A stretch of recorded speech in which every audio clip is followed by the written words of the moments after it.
पिंजरा पिंजरा रे। आनंदी, मला तुझ्याशी थोडं कालच्या प्रकाराबद्दल नारायणी तुला माझ्याशी बोलायचं असेल तर मला तुझ्याशी बोलण्यात अजिबात रस नाहीये।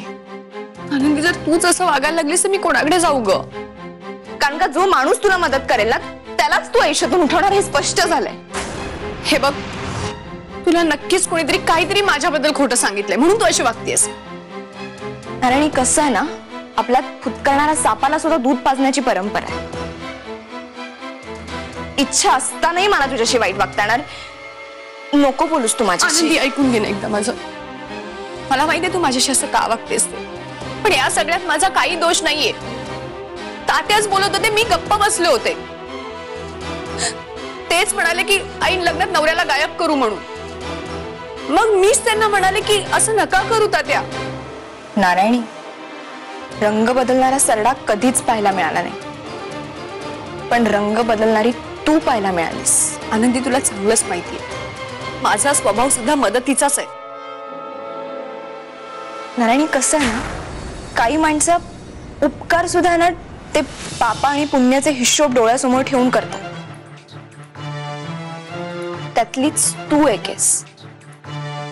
नारायणी, नक्की काय वागलीस तू असं रात्री?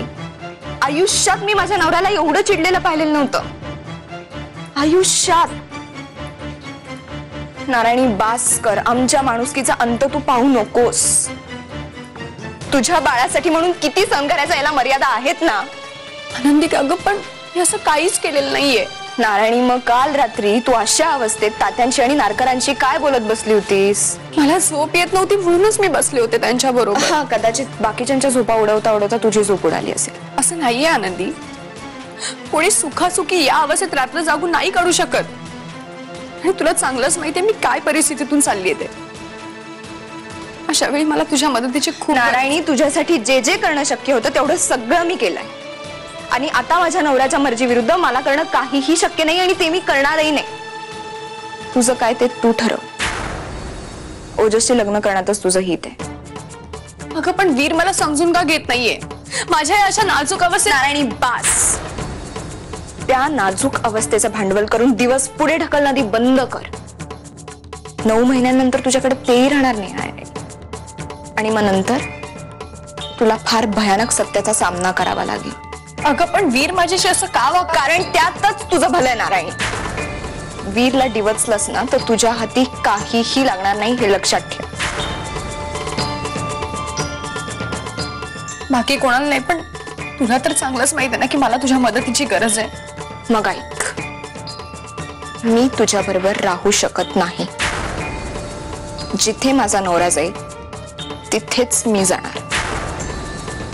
कसं आहे ना नारायण, एखाद्याचा चांगुलपणा त्याचा दोष व्हायला नको, कारण चांगुलपणा हे एक शस्त्र नाहीये, तो एक स्वभाव आहे, आणि तो स्वभाव मला जपायचा आहे।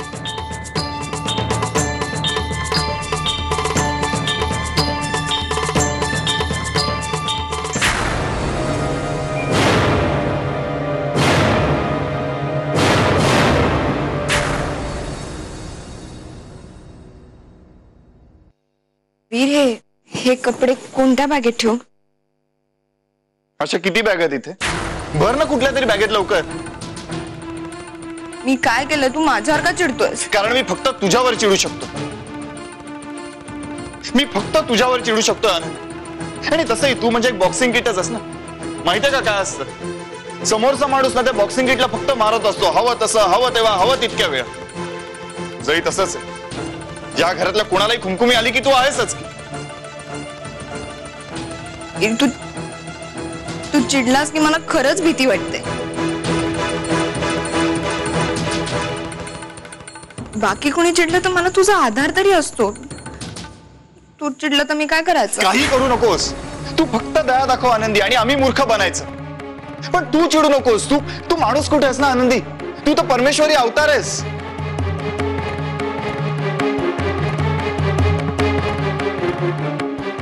अरे वा, वीरेंद्र देशमुख आणि फॅमिली कुठे निघाली आहे? तात्यासाहेब देशमुख आणि फॅमिलीसाठी गुड न्यूज आहे। मी आणि माझी बायको कायमचे पुण्याला निघालोय। तुमचे मूर्ख ध्यान घेऊन आमच्या मागे मागे यायचं? नाही, तेवढा वेळच नाही माझ्याकडे. एक आनंदाची बातमी आहे माझ्याकडे. आनंदाची बातमी? कुठल्या श्रीमंत बापाच्या पोरीला फसवलं तुम्ही? श्रीमंत? हा, खूप श्रीमंत मुलगी आहे, सुपी माने. वहिनी, फोन आला होता तिचा, सॉरी म्हणाली. गजा, काय नाटकं चालली आहेत सुप्रिया बरोबर? गजा, गजा माझ्याकडे बघ, मला सांग काय नाटकं चालली आहेत सुप्रिया बरोबर? नाही, नाटकं काय नाही. अरे पण दादा, तू असं का विचारतोय? कारण तुला हीच भाषा कळते म्हणून असं विचारतोय. सांग मला नक्की काय चाललंय. म्हणजे?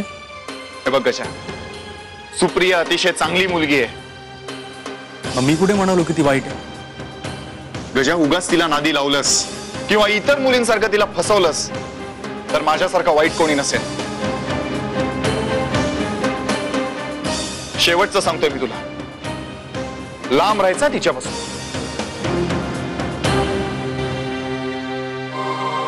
दादा, मला माफ कर, पण आता ती वेळ निघून गेली. आता आम्हाला कुणीही लांब करू शकत नाही, कारण माझं प्रेम आहे सुपीवर आणि तिचं माझ्यावर.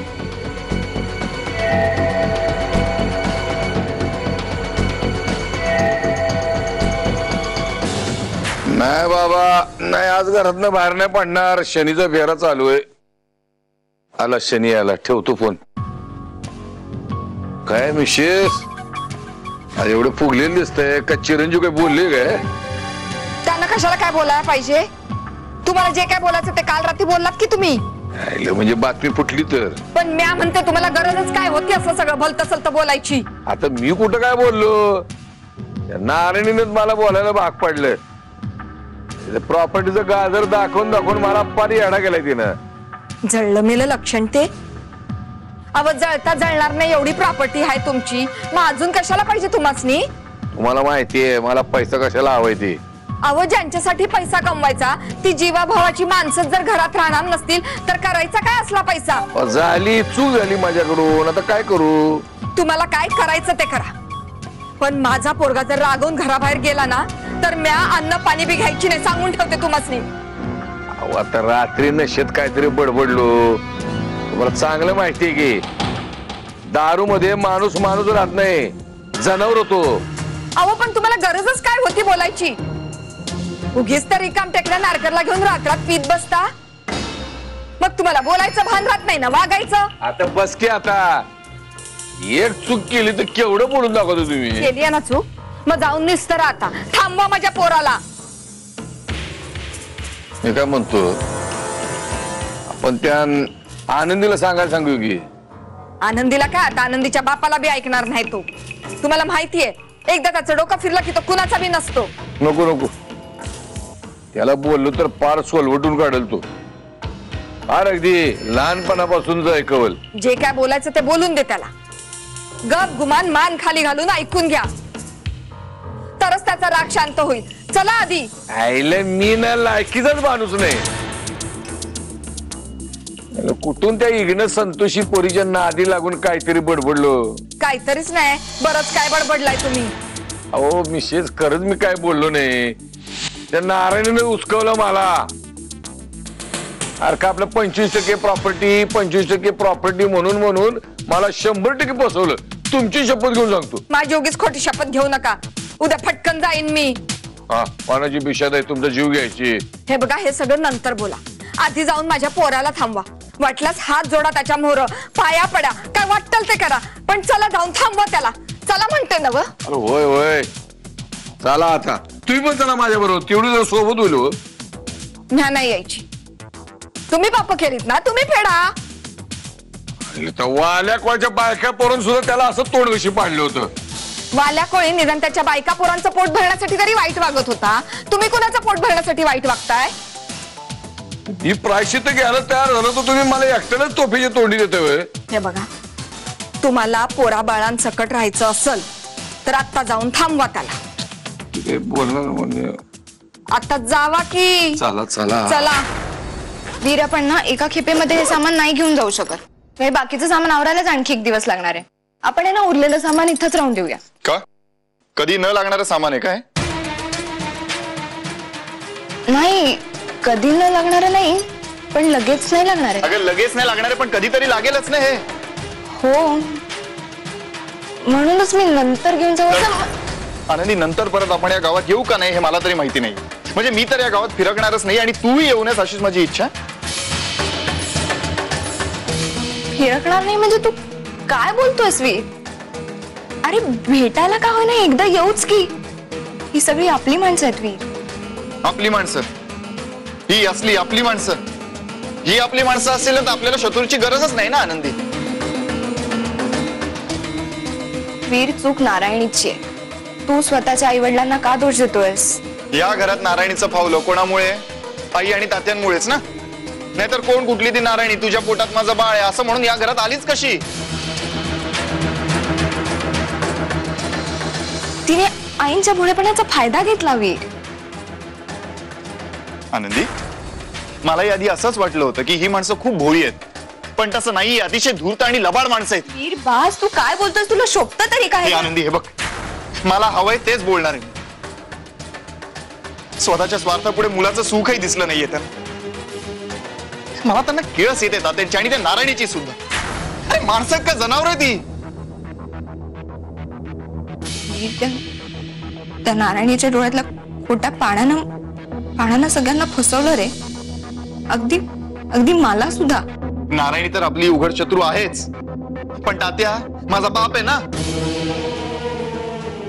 मग आपल्या मुलाचं लग्न झालंय, त्याचं त्याच्या बायकोवर जीवापाड प्रेम आहे. कुठल्या संकटातून आपण गेलोय सगळं माहिती होतं ना तात्यांना. तरी वीर, ते तुझे आई वडील आहेत आणि आता माझे सुद्धा. त्यांच्या चुका आपणच पदरात घालायच्या. त्यांनी आपल्या चुका माफ करून आपल्याला मोठं नाही का केलं? कशा त्यांच्या चुका पोटात घालू आनंदी? लाज नाही वाटली त्यांना नारायणी सारख्या बाईशी हात मिळवणी करताना? अरे स्वतःच्याच पोराचं आयुष्याचं वाटोळं करायला निघालेत ते. आनंदी, नशीब माझं म्हणून मी वाचलो. मी जर काय ऐकलंच नसतं तर आयुष्यभर या पिंजऱ्यात नारायणीशी लढत लढत जगावं लागलं असतं आपल्याला. वीर, तुला आता काय वाटतंय मी समजू शकते खरंच, पण हे बघ, तू कितीही नाही म्हणालास तरी या घरातल्या माणसांची ओढ आहेच की तुला. ए आनंदी, हे बघ, उगाच मला इमोशनल करायला जाऊ नकोस ना. आता काही झालं तरी हे घर सोडायचं म्हणजे सोडायचं. आता जरी ब्रह्मदेव आला ना तरी आपण इथे थांबायचं नाही. कळलंय का? वीर, मी काय तुझ्या शब्दाच्या बाहेर नाहीये. तू म्हणशील तसं मला माहितीये तू कधीच चुकणार नाही.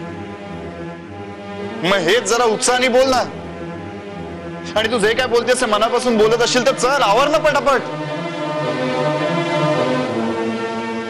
मला असं कळलं की तुम्ही पुण्याला चाललात. हो, कायमचं. कायमचं? मग मी काय करायचं? मग मी कुठं जायचं? हे बघ पंढरी, तुला अक्कांच्या वाड्यावर जायचं असेल तर मला तसं सांग, मी व्यवस्था करेन. म्हणजे गोरखदादा आहेच तिथे म्हणून म्हणतो. नाही नको, मी नाही जाणार त्या वाड्यावर. आणि गोरख काका काही रोज घरात नसतात. मला त्या अक्कांनाच तोंड द्यावं लागतं. मी नाही जाणार. आणि तसंही तुम्ही इथून गेल्यावर मी या घरातच काय, मी या गावात पण नाही राहणार. मी पण जाईन कुठेतरी निघून.